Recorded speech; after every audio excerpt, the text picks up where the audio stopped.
नमस्कार दोस्तों, मैं सुनील कुमार मैथ ज्ञान बाई एस के यूट्यूब चैनल में आपका आज एक बार फिर से स्वागत करता हूं। तो दोस्तों, आज इस वीडियो में हम देखेंगे टॉप 20 क्वेश्चन जो रेलवे के एनटीपीसी व ग्रुप डी में पूछे गए हैं पिछले सालों में। तो दोस्तों, इसी टाइप के क्वेश्चन पूछे जाते हैं और पूछे जाएंगे। तो दोस्तों, ये बहुत इंपॉर्टेंट क्वेश्चन है और ऑब्जेक्टिव क्वेश्चन होंगे। तो दोस्तों, मैं इनके बारे में कुछ एडिशनल इन्फॉर्मेशन और दूंगा। तो दोस्तों, वीडियो स्टार्ट करने से पहले मैं आपको बता दूं, अगर आप चैनल पर नए हैं तो चैनल को जरूर सब्सक्राइब करें और नोटिफिकेशन के लिए घंटी को जरूर दबाएं, ताकि आने वाली नई नई वीडियो का नोटिफिकेशन आपको तुरंत मिल सके। तो चलिए वीडियो को स्टार्ट करते हैं। और दोस्तों, हर क्वेश्चन के लिए मैं आपको 3 से 4 सेकंड का टाइम दूंगा आंसर के लिए। तो चलिए देखते हैं। तो पहला क्वेश्चन है, पृथ्वी पर सबसे ऊंचा पर्वत कौन सा है?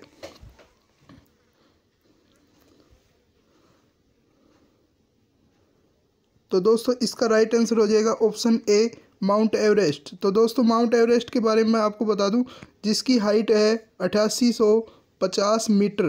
कितनी है? 8850 मीटर। और दोस्तों, इसको एक्सवी के नाम से जाना जाता है। पहले इसे एक्सवी के नाम से जाना जाता था और नेपाल में इसे लोग सागर माथा के नाम से जानते हैं। अब देखते हैं क्वेश्चन नंबर 2।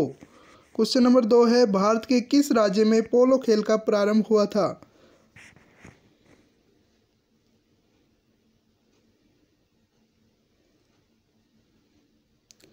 तो दोस्तों, इसका राइट आंसर है मणिपुर, ऑप्शन ए। तो दोस्तों, पोलो खेल के बारे में आपको बता दूं, भारत से यह खेल 10वीं हुसार रेजिमेंट थी, उसके द्वारा 1869 में इसे भारत लाया गया। कहाँ? इंग्लैंड से लाया गया था भारत में। तो दोस्तों, इसके बारे में ये एडिशनल इंफॉर्मेशन थी। अब देखते हैं क्वेश्चन नंबर 3। लेंस की पावर को किस में मापा जाता है?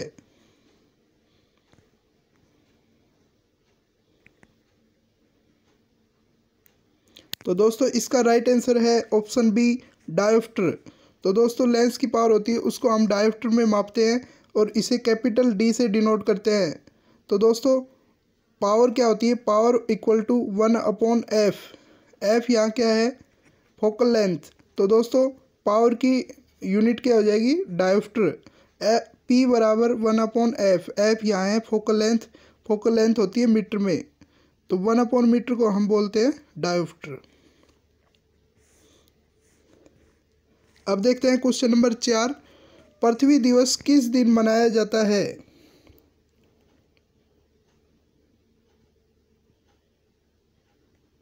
तो दोस्तों, इसका राइट आंसर हो जाएगा 22 अप्रैल। क्या हो जाएगा? 22 अप्रैल। तो दोस्तों, 22 अप्रैल को पूरी विश्व भर में पृथ्वी दिवस मनाया जाता है और ये पर्यावरण के संरक्षण के लिए मनाया जाता है।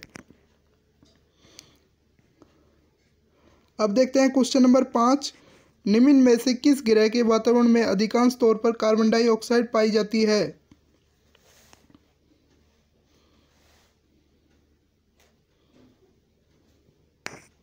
तो दोस्तों, इसका राइट आंसर हो जाएगा शुक्र ग्रह, ऑप्शन ए।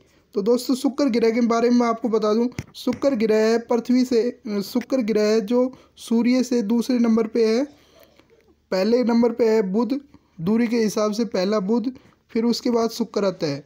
और दोस्तों, इसका आकार है पृथ्वी के आकार के बराबर होता है। यह पृथ्वी का सबसे निकटतम ग्रह होता है शुक्र ग्रह। अब देखते हैं क्वेश्चन नंबर 6।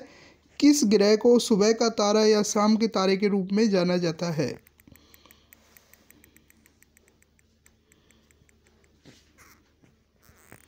तो दोस्तों, इसका राइट आंसर हो जाएगा शुक्र ग्रह, ऑप्शन बी। शुक्र ग्रह के बारे में आपको बता दूं, शुक्र ग्रह सूर्योदय से पहले व सूर्यास्त के बाद केवल थोड़ी देर के लिए अपनी अधिकतम चमक पर पहुंचता है। इसी कारण शुक्र ग्रह को सुबह का तारा या शाम का तारा कहा जाता है।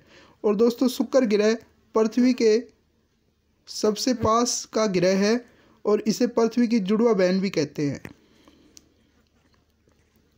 अब देखते हैं क्वेश्चन नंबर 7। निम्नलिखित में से किसका नाम भारत के पहले स्वतंत्रता संग्राम से संबंधित नहीं है? तो दोस्तों, इनमें 4 ऑप्शन दे रखे हैं, इसमें हमें बताना है कौन सा व्यक्ति ऐसा था जो स्वतंत्रता संग्राम से संबंधित नहीं है।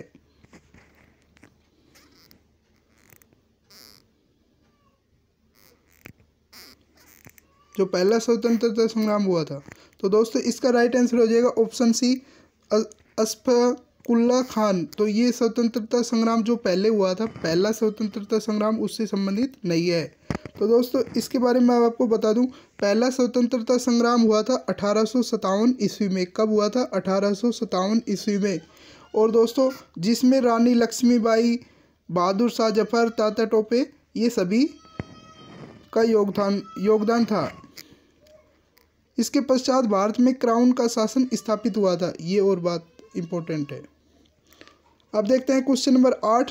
वह कौन सा मूल तत्व है जो सभी जैविक यौगिक में उपस्थित होता है?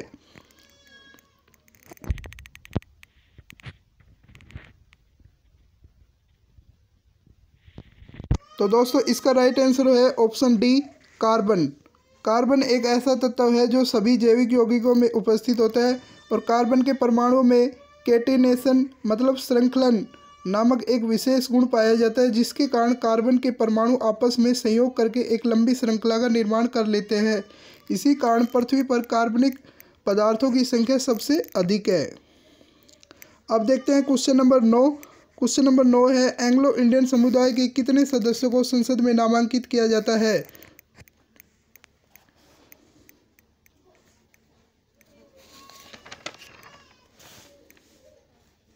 तो दोस्तों इसका राइट आंसर हो जाएगा ऑप्शन ए।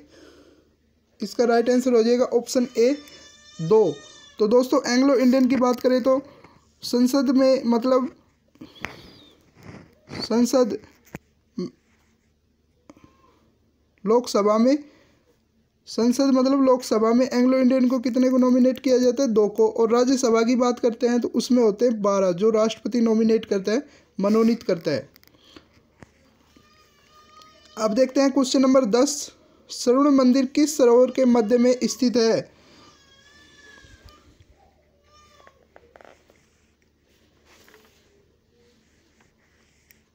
तो दोस्तों इसका राइट आंसर हो जाएगा आनंद सरोवर।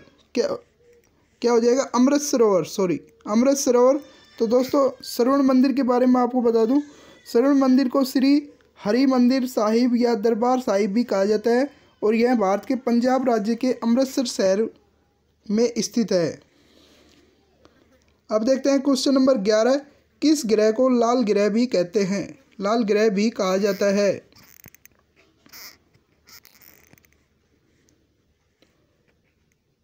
तो दोस्तों इसका राइट आंसर हो जाएगा ऑप्शन सी, मंगल ग्रह। तो मंगल ग्रह के बारे में आपको बता दूं, मंगल ग्रह को लाल ग्रह भी कहा जाता है और पृथ्वी से इसकी आभा रक्त कम दिखाई देती है, इसलिए इसे लाल ग्रह कहा जाता है।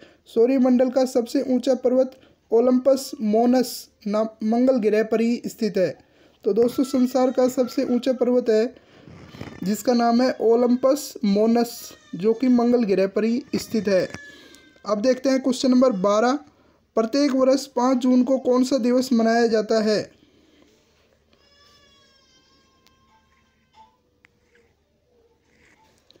तो दोस्तों इसका राइट आंसर हो जाएगा पर्यावरण दिवस। कौन सा? विश्व पर्यावरण दिवस, ऑप्शन डी। तो दोस्तों पर्यावरण दिवस के बारे में आपको बता दूं, 5 जून को पूरे विश्व में पर्यावरण दिवस मनाया जाता है। इसकी घोषणा संयुक्त राष्ट्र ने पर्यावरण के प्रति जागरूकता लाने के लिए 1972 में की थी। 1972 में संयुक्त राष्ट्र संघ ने पर्यावरण के संरक्षण के लिए जागरूकता लाने के लिए घोषणा की थी। अब देखते हैं क्वेश्चन नंबर 13। वियतनाम युद्ध को किस दूसरे नाम से जाना जाता है?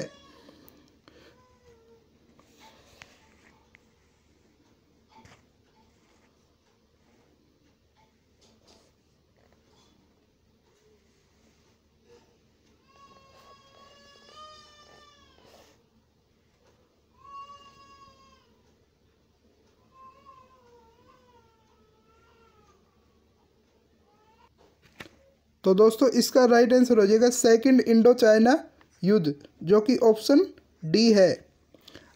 तो दोस्तों इसके बारे में मैं आपको बता दूं, 1 नवंबर 1955 से 30 अप्रैल 1975 तक यह युद्ध लड़ा गया। अब देखते हैं क्वेश्चन नंबर 14। भारत के किस राज्य में चांदी प्रचुर मात्रा में पाई जाती है? तो दोस्तों इसका राइट आंसर हो जाएगा ऑप्शन ए, राजस्थान। तो इसके बारे में मैं आपको बता दूं, भारत के राजस्थान राज्य में चांदी प्रचुर मात्रा में पाई जाती है। राजस्थान में भारत की 90% चांदी निकाली जाती है। अर्जेंटीना, गैलेना, हॉर्न सिल्वर चांदी के मुख्य अयस्क हैं। इन अयस्कों का शोधन डुंडू बिहार में होता है। डुंडू एक जगह है जो कि बिहार में है, उसमें होता है। अब देखते हैं क्वेश्चन नंबर 15। LAN लैन का पूरा अर्थ क्या है? तो दोस्तों इसका राइट आंसर है option B, local area network. तो दोस्तों इसके बारे में आपको बता दूं, लैन का अर्थ होता है लोकल एरिया नेटवर्क। यह एक कंप्यूटर नेटवर्क है जो घर, कार्यालय अथवा स्कूल जैसे भवनों के छोटे समूह को एक साथ जोड़ता है, जिससे डेटा का अंतरण किया जाता है।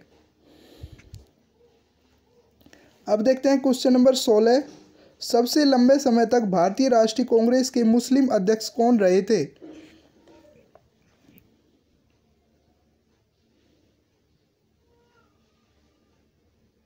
तो दोस्तों इसका राइट आंसर हो जाएगा ऑप्शन बी, मौलाना अब्दुल कलाम आज़ाद। तो दोस्तों इनके बारे में आपको बता दूं, ये सबसे पहले लंबे समय तक भारतीय राष्ट्रीय कांग्रेस के अध्यक्ष रहे और 1923 में वह भारतीय नेशनल कांग्रेस के सबसे कम उम्र के प्रेसिडेंट बने।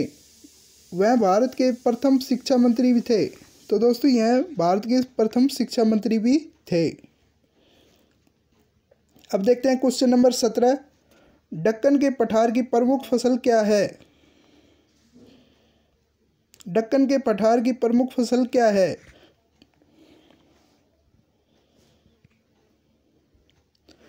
तो दोस्तों इसका राइट आंसर हो जाएगा ऑप्शन बी, कपास।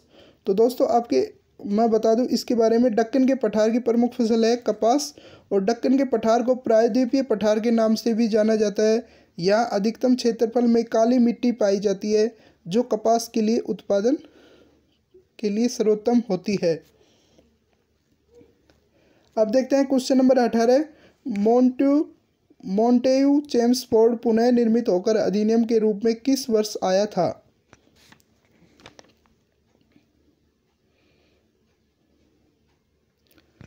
तो दोस्तों इसका राइट आंसर हो जाएगा ऑप्शन डी, 1919 में।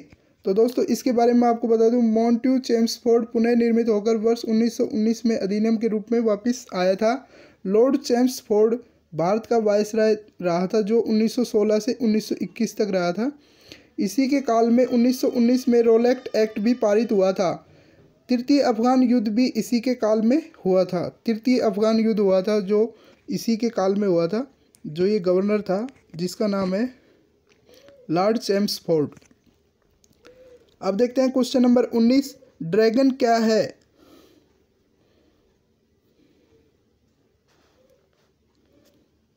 तो दोस्तों इसका राइट आंसर हो जाएगा एक अंतरिक्ष यान है। क्या है ये? एक अंतरिक्ष यान है, ऑप्शन सी, जो ऑर्बिट में सबसे पहले अंतरिक्ष यात्री को ले गया था।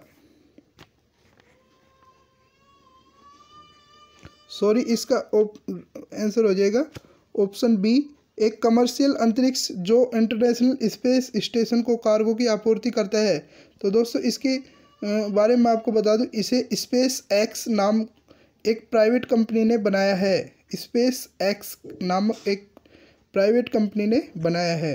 अब देखते हैं क्वेश्चन नंबर 20। बीजापुर के सुल्तान मोहम्मद आदिल शाह की समाधि है।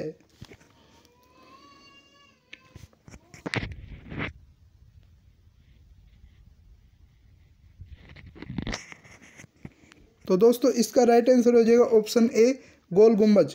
तो गोल गुम्बज जो कि बीजापुर के सुल्तान मोहम्मद आदिल शाह की समाधि है, बीजापुर जगह कर्नाटक में स्थित है। गोल गुम्बज का निर्माण दाबुल के याकूत ने 1656 ईस्वी में करवाया था। कब करवाया था? 1656 ईस्वी में।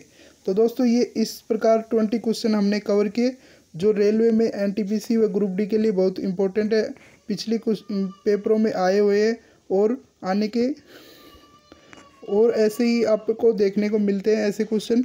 तो दोस्तों मैं आशा करता हूँ वीडियो अच्छी लगी होगी आपको, तो इसे अपने दोस्तों में ज़्यादा से ज़्यादा शेयर करें और वीडियो देखने के लिए आपका धन्यवाद। शुभ दिन।